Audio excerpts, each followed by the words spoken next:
For more on the economy in Ukraine, I am joined by Lubomir Mitov, the chief economist from the Institute of International Finance. Good to have you on the show. The situation in Ukraine, we know it wasn't great before. It's gotten worse because of the conflict, and now the IMF says they need $19–20 billion. First of all, how accurate is that number, and does it matter whether it's 19 or 20 or 22 or 23 or 25? Well, how big the number is depends actually on the assumptions. If the war continues, if we have extension of what has happened now, I think even this number is small. We have made some calculations on our own, and we think that even with stabilization, Ukraine needs at least $10 billion more, and this assumes the war stops as we're there. Situation is really dire. There's no question about it. Now, they were offered assistance prior to this. A couple billion, granted, it wasn't as this much money as we're talking about. What happens to all the money that's being assisted or given to Ukraine? Where does that money actually go to? Okay, IMF program usually work the following way. Part of the money goes to the National Bank, to the Central Bank of Ukraine. It is used to boost the reserves and help them support the exchange rate. Part of it goes to the Ministry of Finance to finance the fiscal deficit. The latter usually is an exception, but is used in very difficult cases like in Greece and in Ukraine.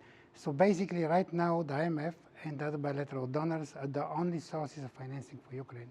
Okay, so the economy, bad. What's going to fix it at this point? Because there's a situation with Russia, and so long as that's going on, I can't imagine foreign companies jumping into Ukraine and to invest. They're going to want to wait till things settle down. So as long as the situation there is unstable, they've got real trouble here. We have a lot of trouble, frankly. You're very right when you said that this situation was bad even before. Ukraine needed an adjustment 2–3 years ago. So there is nothing new in that adjustment which is happening now. It is the war which made this adjustment more difficult to achieve, and the decline in output much deeper, and the financial destabilization very big. Now, if you ask me, there are three things which need to happen. The first thing is peace. Ukraine cannot fight this war. They cannot win this war. So there should be some way to find peace, because this distracts resources and money from the much needed reforms. Second thing they have to do is to really push ahead to the reforms which they have agreed to the IMF, which are not fully implemented. This is the only way how Ukraine can actually stabilize and put the basis for new growth. You mean they had these reforms that have not been implemented that they previously had agreed upon? Yes, and you're right, and it's very difficult to implement these reforms because you still have political situation which is not cleaned up. Okay. They still don't parliament there. You've set out a couple of things that they need to do.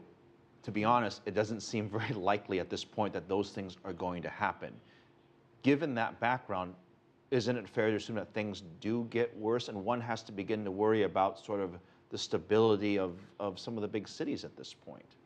Well, I don't know about the big cities. I was in a conference in Lviv, which is in western Ukraine. It looks very far remote from the fighting, a very different place. It's true that stability in Ukraine is under risk, and something has to happen in the next few months to avoid complete economic and financial collapse, which has happened in other places before.